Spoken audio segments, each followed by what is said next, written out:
Satyabama Institute of Science and Technology, Chennai and Sriperumbudur. Chennai அருகே மிரள வைக்கும் எலும்பு கூடுகள், வினோத மண்டை ஓடு சிலைகள், நடுநடுங்க வைக்கும் கல்லறை.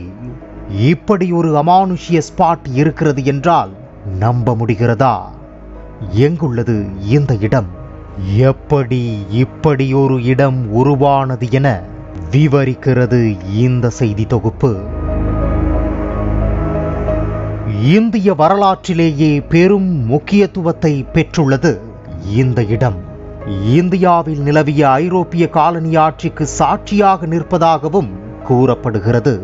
ஒரு காலத்தில் இந்த இடத்தின் அருகில்தான் கெல்டீரியா கோட்டை என்று அழைக்கப்பட்ட டச்சு கோட்டையும் இருந்துள்ளது என கூறுகிறார்கள் வரலாற்று ஆசிரியர்கள்.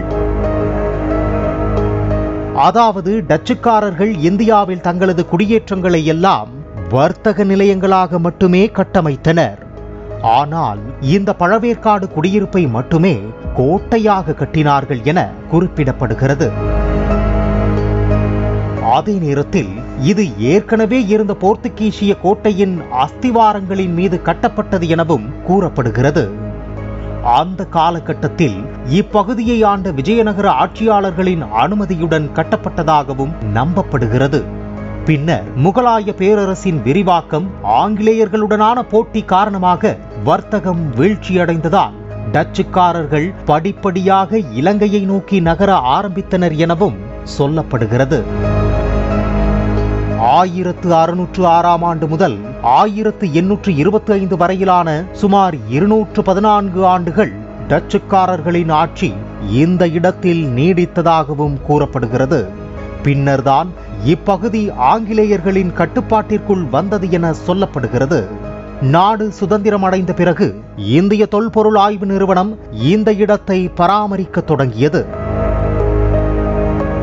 சென்னை அருகே ஆந்திரா தமிழ்நாடு எல்லையில் உள்ளது பழவேற்காடு பகுதி.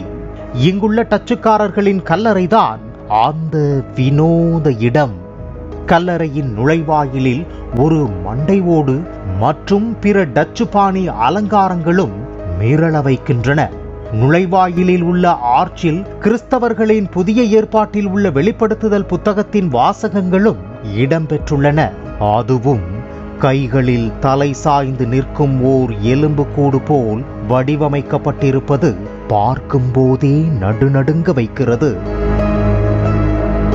மை பயோகிராஃபி பல்லியாகட்டா த பியூலிகட் என்ற நூலில் டாக்டர் ஜெயபால் ஆசாரியா எழுதிய தகவலின்படி டச்சுக்காரர்கள் 1610 பழவேற்காட்டில் ஒரு தளத்தை நிறுவியுள்ளார்கள். 1613 ஆண்டில் கெல்டீரியா கோட்டையை கட்டினார்கள். இந்த கல்லறை பின்னர் 1656 கட்டப்பட்டது என குறிப்பிடப்பட்டுள்ளது.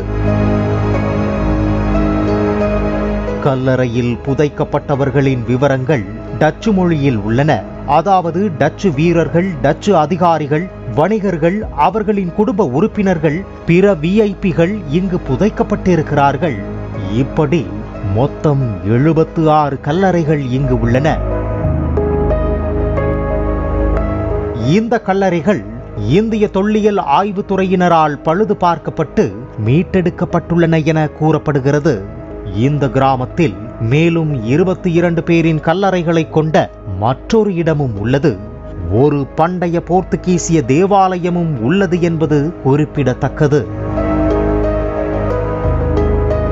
தென்னிந்தியாவின் பொருளாதார மற்றும் அரசியல் வரலாற்றில் சிறப்பான இடத்தை பிடித்த பழவேற்காடு பண்டைய தமிழ் மன்னர்கள் முதல் விஜயநகர பேரரசு வரை பல மன்னர்களால் ஆட்சி செய்யப்பட்டது.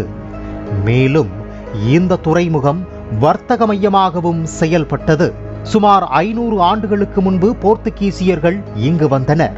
அவர்கள் வந்த 100 ஆண்டுகளுக்கு பிறகு டச்சுக்காரர்கள் வந்துள்ளார்கள்.